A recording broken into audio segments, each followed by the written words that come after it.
ഒരു വിശുദ്ധൻ്റെ നാമകരണം നടത്തപ്പെടുന്ന ദിവസത്തിൻ്റെ തലേനാൾ ഈ വിശുദ്ധൻ അന്ത്യവിശ്രമം കൊള്ളുന്നിടത്ത് വരുവാൻ സാധിക്കുക എന്നുള്ളതൊരു ഭാഗ്യമാണ്.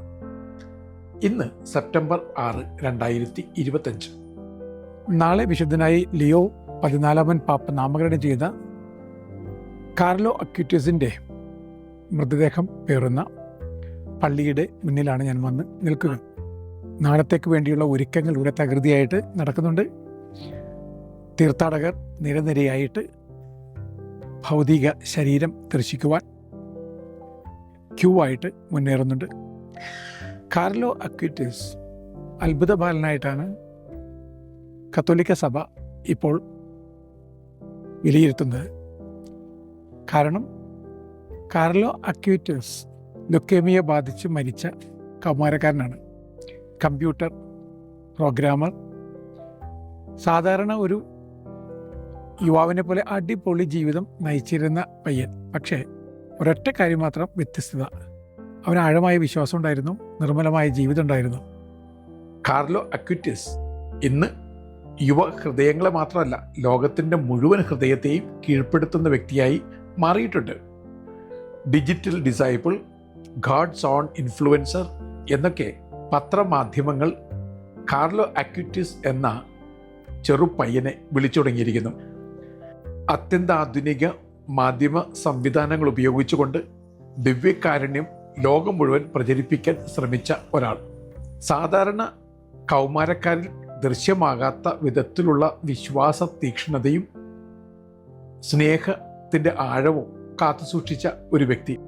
ഇന്നത്തെ കാലത്ത് ഇങ്ങനെ ഒരു യുവാവ് ഇത്രയ്ക്കേറെ ക്രിസ്തുവിനെ ജീവിതം കൊണ്ട് പ്രഘോഷിക്കുമെന്ന് നമുക്ക് വിശ്വസിക്കുവാൻ പറ്റുമായിരുന്നില്ല. ക്യാൻസർ രോഗബാധിതനായി മരിക്കുന്നത് വരെയുള്ള ദിവസങ്ങൾ ക്രിസ്തുവിന് വേണ്ടി ഈ കുഞ്ഞ് ജീവിച്ചു. ക്രിസ്തുവിനെ ഹൃദയത്തിൽ ഏറ്റുവാങ്ങി പകർന്നു കൊടുത്തു. ക്രിസ്തുവിൻ്റെ സ്വന്തം കാർലോ അക്യൂറ്റസ് ആയി ക്രിസ്തുവിൻ്റെ വീട്ടിലേക്ക് യാത്രയാവുകയും ചെയ്തു. സാധാരണഗതിയിൽ മാതാപിതാക്കളാണ് കുഞ്ഞുങ്ങളെ പള്ളികളിലേക്ക് വഴി നടത്തുക. കാർലോ അക്യൂറ്റസിൻ്റെ കാര്യത്തിൽ മാതാപിതാക്കളെ വഴി നടത്തിയത് കുഞ്ഞ് കാർലോ ആയിരുന്നു. കാരണം നാമമാത്ര കത്തോലിക്കരായിരുന്നു അവർ. അമ്മ വളരെ നിഷ്കളങ്കമായിട്ട് ഇങ്ങനെ പറയുന്നുണ്ട്: 3 വട്ടമാണ് ഞാൻ പള്ളിയിൽ പോയിട്ടുള്ളത്.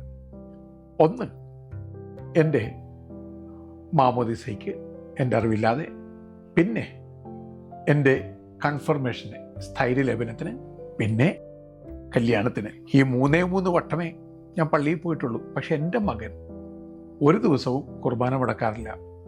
പിന്നെ അവൻ്റെ പ്രേരണ കൊണ്ട് പതുക്കെ പതുക്കെ ഞാനും പള്ളിയിൽ ദിവസേന പോകുവാൻ തുടങ്ങി. മകൻ്റെ ഭക്തി കണ്ടിട്ടാണ് ക്രിസ്തുവിനെക്കുറിച്ച് ഞാൻ അറിയാൻ ശ്രമിച്ചത്. മകൻ്റെ സ്നേഹ തീവ്രത കണ്ടിട്ടാണ് ഇങ്ങനെയൊക്കെ സ്നേഹിക്കപ്പെടുവാൻ യോഗ്യതയുള്ള ക്രിസ്തുവിന് എല്ലാവരെയും ഉൾക്കൊള്ളാനാവുന്ന വലിയ ഹൃദയമുണ്ടെന്ന് ഞാൻ മനസ്സിലാക്കിയത്. ഒരു കുഞ്ഞ് വിശുദ്ധൻ ഒരു കുടുംബത്തെ മാത്രമല്ല, ലോകത്തെ മുഴുവൻ ക്രിസ്തുവിലേക്ക് നയിച്ചു. അവൻ്റെ കൂട്ടുകാർ പറയുന്നത് പ്രായത്തിനും വെല്ലുന്ന വിധത്തിലുള്ള ഏതൊക്കെയോ ആത്മജ്ഞാനം ഇയാൾക്കുണ്ടായിരുന്നു എന്നാണ്. സകല ജീവികളോടുള്ള കാരുണ്യം, സഹാനുഭൂതി, മറ്റുള്ളവരോടുള്ള നിറഞ്ഞ സ്നേഹം, പ്രത്യേകിച്ചും ഒന്നുമില്ലാത്തവരായ ആളുകൾക്ക് വേണ്ടി ഹൃദയമൊരുക്കുവാനുള്ള ഒരു വ്യഗ്രത, ഇതൊക്കെ കാർലോ അക്യൂറ്റസ് കാണിച്ചിരുന്നു. കാർലോ അക്യൂറ്റസിൻ്റെ മരണദിനത്തിൽ പള്ളി നിറയെ കത്തോലിക്കർ മാത്രമായിരുന്നില്ല. അവൻ്റെ അമ്മ ഓർക്കുന്നു. ഹിന്ദുക്കളും ബുദ്ധിസ്റ്റുകളും മുസ്ലിങ്ങളുമായ സുഹൃത്തുക്കൾ ആ പള്ളിയിൽ നിറഞ്ഞു കവിഞ്ഞു നിന്നു. അതൊരു അത്ഭുതകരമായ കാഴ്ചയായിരുന്നു അമ്മയ്ക്കും മറ്റുള്ളവർക്കും.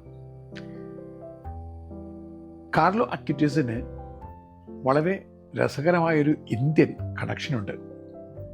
രാജേഷ് മോഹർ എന്ന് പറയുന്ന ഒരു വ്യക്തി കാർലോ അക്യൂറ്റസിൻ്റെ കുടുംബത്തിലെ ഒരു കാര്യസ്ഥനെ പോലെ ജോലി ചെയ്യുകയായിരുന്നു 1995 മുതൽ. ഇദ്ദേഹം ഇന്ത്യയിലെ ഒരു ബ്രാഹ്മണ കുടുംബത്തിൽ ഒരു പൂജാരിയുടെ മകനായി ജനിച്ചയാളാണ്. ചെറുപ്രായത്തിൽ തന്നെ വേദ ഗ്രന്ഥങ്ങളൊക്കെ പഠിച്ച്, സംസ്കൃതം പഠിച്ച്, ശാസ്ത്രത്തിലൊക്കെ തൻ്റേതായ വിധത്തിൽ പ്രാവീണ്യം നേടിയ ഒരാൾ. അദ്ദേഹം എങ്ങനെയാണ് ഈ കാർലോ അക്വിറ്റസിലൂടെ ക്രിസ്തുവിലേക്ക് ആകർഷിതനായത്? ഇദ്ദേഹം പറയുന്നു, ആദ്യം ഞാൻ ശ്രദ്ധിച്ചത് സ്വർഗത്തിൽ നിന്ന് ഇറങ്ങി വന്ന മാലാഖയെ പോലുള്ള ഈ കുഞ്ഞിൻ്റെ മുഖമാണ്. പക്ഷെ മുഖത്തിനപ്പുറത്തേക്ക് അവൻ്റെ വാക്കിലും അവൻ്റെ നോക്കിലും അവൻ്റെ പ്രവൃത്തികളിലൊക്കെ സ്വർഗീയമായ എന്തൊക്കെയുണ്ടെന്ന് ഇയാൾ മനസ്സിലാക്കുന്നു. പതുക്കെ പതുക്കെ കാർലോ അക്വിറ്റസിൻ്റെ വ്യക്തിത്വം ഈ യുവാവിനെ ആകർഷിക്കാൻ തുടങ്ങുന്നു. അവൻ്റെ ക്ഷമ, പ്രത്യേകിച്ചും ഒന്നുമില്ലാത്ത പാവപ്പെട്ടവരോടുള്ള സഹാനുഭൂതി, മറ്റുള്ളവരോട് കാണിക്കുന്ന സ്നേഹവായ്പ്, ഇതൊക്കെ രാജേഷ് മോഹർ കണ്ടുപിടിക്കാൻ തുടങ്ങി. പതുക്കെ ക്രിസ്തുവിനെ കുറിച്ച് കൂടുതലായി അറിയാൻ ശ്രമിച്ചു. കാരണം ഇങ്ങനെയൊക്കെ ഒരാളെ കൊണ്ട് ചെറുപ്രായത്തിൽ ചെയ്യിപ്പിക്കുവാൻ കഴിയുന്ന ഏതെങ്കിലും ഒരു ശക്തി ഉണ്ടെങ്കിൽ ആ ശക്തിയായിരിക്കണം ഏറ്റവും പ്രധാനപ്പെട്ട ശക്തി. അത് ക്രിസ്തുവാണെന്ന് തിരിച്ചറിഞ്ഞിട്ട് രാജേഷ് മോഹർ ക്രിസ്ത്യാനിയാകാൻ തീരുമാനമെടുത്തു. കത്തോലിക്ക മതവിശ്വാസം സ്വീകരിച്ചു. രാജേഷ് ഓർത്തെടുക്കുന്ന ഒരു പ്രധാനപ്പെട്ട കാര്യമുണ്ട്. കാർലോ അക്വിറ്റസിന് ചെറുപ്രായം മുതൽ 3 കാര്യങ്ങളോടാണ് കടുത്ത പ്രണയമുണ്ടായിരുന്നത്. 1 കുർബാന, 2 സ്വർഗം, 3 ഈശോ.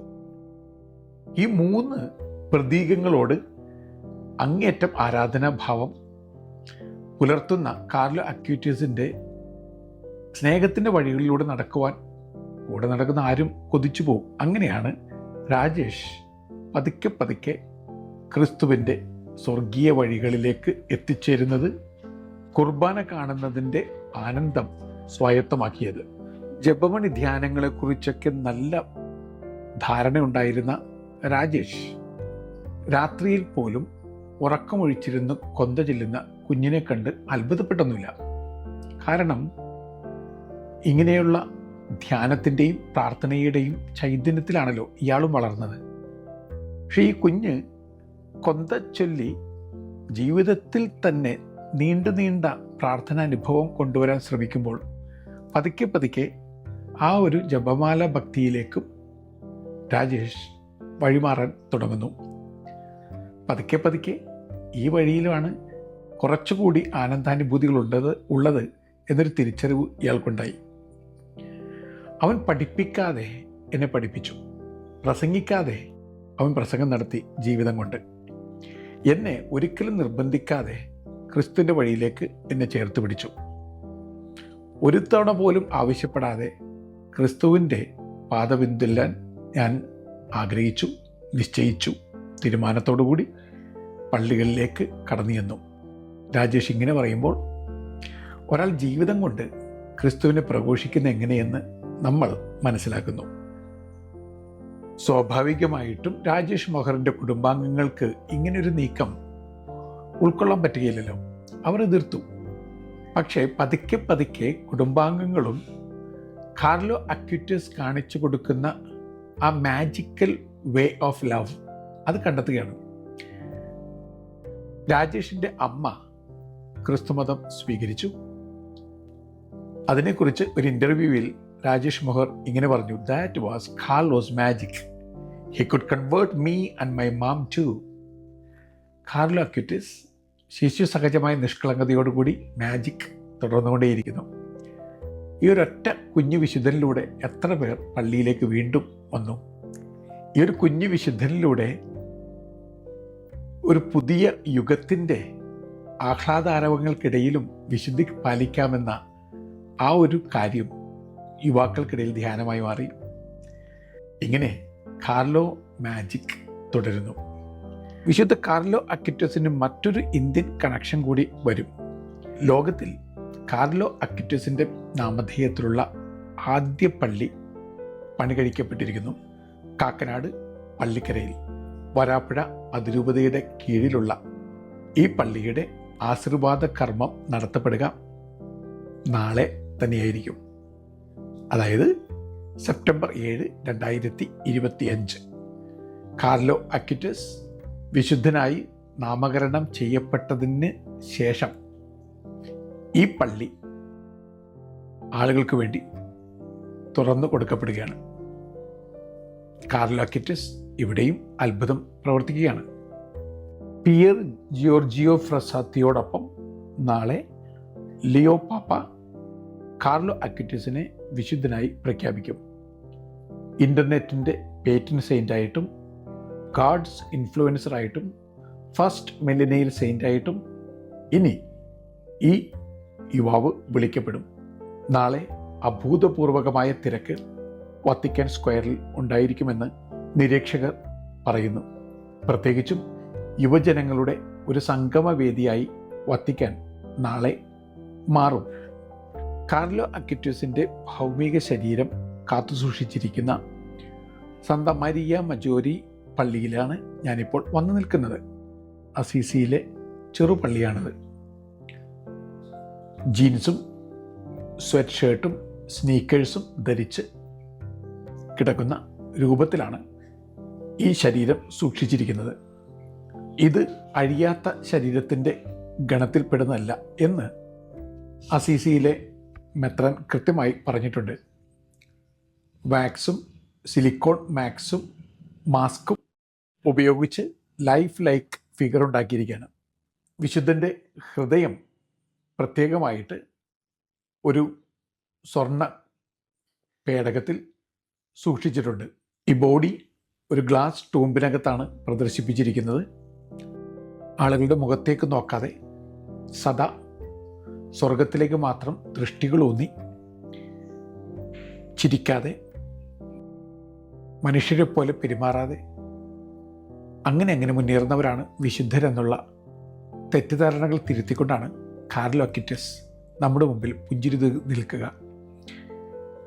ഏതൊരു യുവാവിനും തൊട്ട് നിൽക്കാവുന്ന വിധത്തിൽ ഒരു വിശുദ്ധൻ. അതുകൊണ്ട് തന്നെ വിശുദ്ധി എന്നുള്ളത് ഏറ്റവും ഡൈനാമിക്കായി ഫുള്ളായി സ്നേഹത്തോടു കൂടി ജീവിക്കൽ തന്നെയാണ് എന്നൊരു സാമാന്യ തത്വം കാർലോ അക്വിറ്റസ് പഠിപ്പിച്ചു തരുന്നുണ്ട്.